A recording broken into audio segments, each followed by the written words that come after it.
may tanong ako kanina.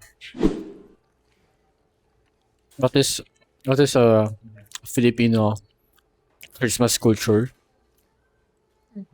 that you hate? Parang, parang, parang shit. Sana hindi na lang ito na-invento. Bakit may gantong tradition sa Filipino Christmas? What's something that you hate?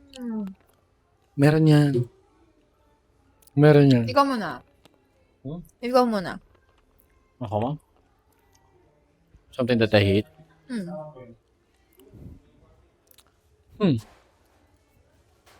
Meron yan eh. Sabi ko meron eh, pero wala ko isip. Something I hate. Siguro, Or something na you wish could be different. Could be expressed differently. Sige. Something Feeling you would ko- modify. Okay, feeling ko, since na-trigger nga ako kagabi, feeling ko it's the thought na parang pagka may work ka, parang obligado ka magbigay ng pamasko. Oh, okay, sige. That's something that I would change siguro. It's like, di ba Christmas is supposed to be giving back. Yeah, oo. It's about But- giving, pero Don't ask. Parang that's something us Filipinos should be able to change na, yeah, Christmas is supposed to be a season of giving. But it's supposed to be out of willingness. Out of your own volition. That's something na pinipilit. Like, ngayon kasi parang, yun nga, feeling ko ngayon ko lang siya nagiging concern kasi ngayon lang naman ako nag-work. But, yeah, yun ba? parang pangit lang. Alam mo yun, alam mo yung kunwari kapag nasa bahay ka, and then, kumain kayo, parang family, and then, patayo ka na sana para magugas ng pinggan. Tapos bigla kang inutusan. Magugas ka ng pinggan. Oy, Tapos magugas ka parang na ng ayoko na pinggan. magugas. Bahala ka dyan. Nakakawalang gana magugas ng pinggan bigla. Kasi inutos na siya, ganun. Pero it's parang same thing applies for me pag Parang magbibigay ka naman. pamasko. Oo, parang Pero patayin parang, mo na lang. since- Ba't kasi kailangan mong mag-utos? Parang Ganun. sinabi na, sige, ay, magbigay ka nga. Magbibigay ka naman talaga. Oo, alam mo So, yun. nasa isip mo, sige, alam mo wag na yung lang. magbibigay naman sana talaga ako, ganun. Bahala ka dyan. Actually, kasama naman talaga yun. Yeah. Kung hindi lang ako nagipit ngayong December, kasama naman talaga yun. And, Ang kasama pa rin naman siya. Magagawa pa rin naman siya ng paraan. Pero kasi iba yung sasabihan ka na, huy, magbigay ka naman ng pamasko. I mean, okay, Pera nyo. Diba? Pamasko nyo. everything's contextual.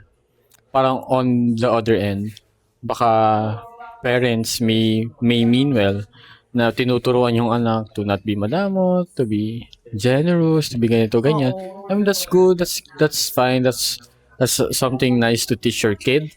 Pero I think, again, contextually, you have to say it in a better way. Diba? Oo, or like, At the very least, do it in a kinder and gentler way. Hindi ikukulot mo na ano.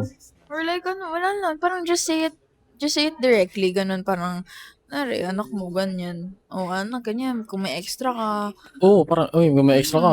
Pasko naman, di ba? Iba yung ganun kaysa yung sasabihan ka na, Uy, magbigay ka nga ano. magbigay ka kasi may trabaho ka na eh. Oo, parang, Ano namang alam mo sa trabaho ko, di ba? Pucha.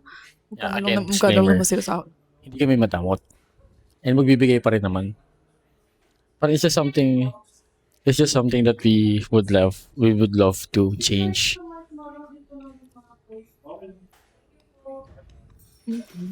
Or something that we want to change sa Christmas culture or like Filipino culture in Kasi general. hindi naman, sa ibang bansa, di naman ganun ka. Diba? Parang, alam mo yung di ka nakapagbigay.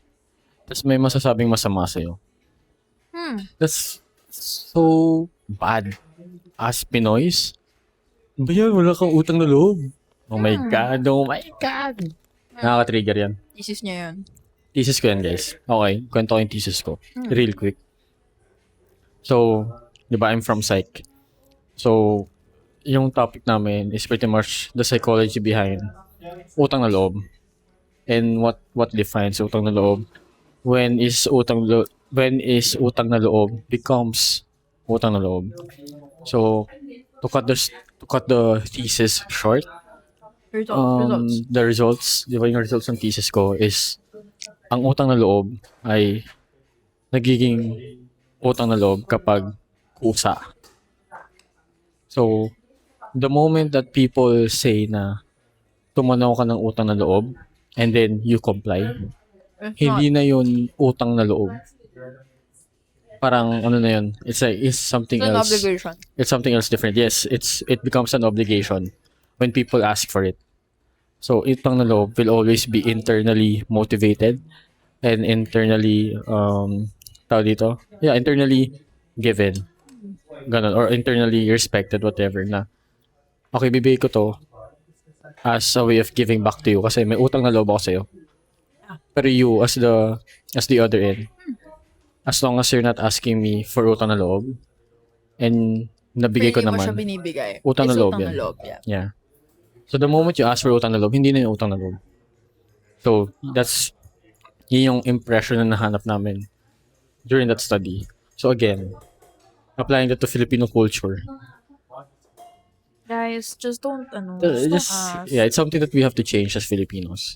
Just don't ask. I mean, Parang ask for help, but if di mabigay, fine. It's fine. Parang wala dapat tayo sa mga loob. ba't ka ba't mo obligahin yung someone, diba? Yeah. To give you something. Even if ano ka niya, something ka niya. Yeah, why are we? I don't know. That's something we want to That's ano change. kasi, that's asking for something you don't have. Diba? Yeah. So yun. That's something I would change. Something we would change sa Filipino Christmas culture.